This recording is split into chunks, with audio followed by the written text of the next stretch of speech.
there's a whole discussion around people going no contact with family Sure. members. Sure. You know, what are the boundaries that are healthy around that, and what do we need to, you know, where is that acceptable? And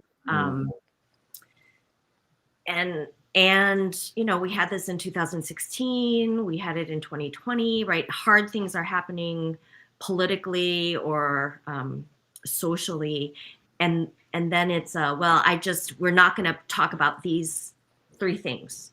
So when we get together for Thanksgiving, we're not going to talk about these three things. Okay, great. But then how do we move the needle, or how do we understand one another without those conversations? Timely, because we just started November and everybody's starting to think about Thanksgiving and Christmas and having all those loving disagreements or unloving disagreements, as the case may be. It reminds me of another podcast that I listened to or watched called The Necessary Conversation. I don't know if you're familiar with this. These two like grown adult kids with their two older parents. Yeah.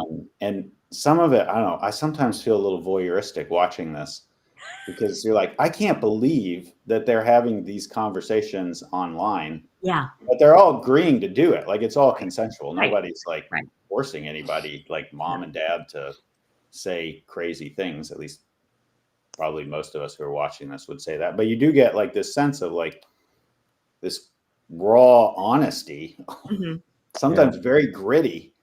And they have said that they've had all kinds of questions about what are your family get-togethers like? And they've said it's actually been more joyful and harmonious because they've given themselves space in the podcast to have these crazy conversations. And then when they get together, they can just have fun. Right. Oh. I do think there's a piece of that. Like sometimes when you're getting together for Thanksgiving, it's people that you're literally seeing 3 times a year. And so when something comes up, you have relational responsibility, but not actual relational connection.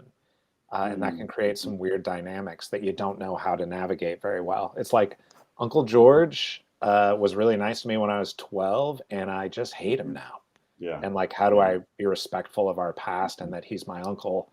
And also, like, do I have to listen to this while he's passing those mashed potatoes or whatever? You know? Yeah. You have relational responsibilities, but not necessarily relational connections, right? Okay. That you're not consistently in relationship, but you're like, we're family.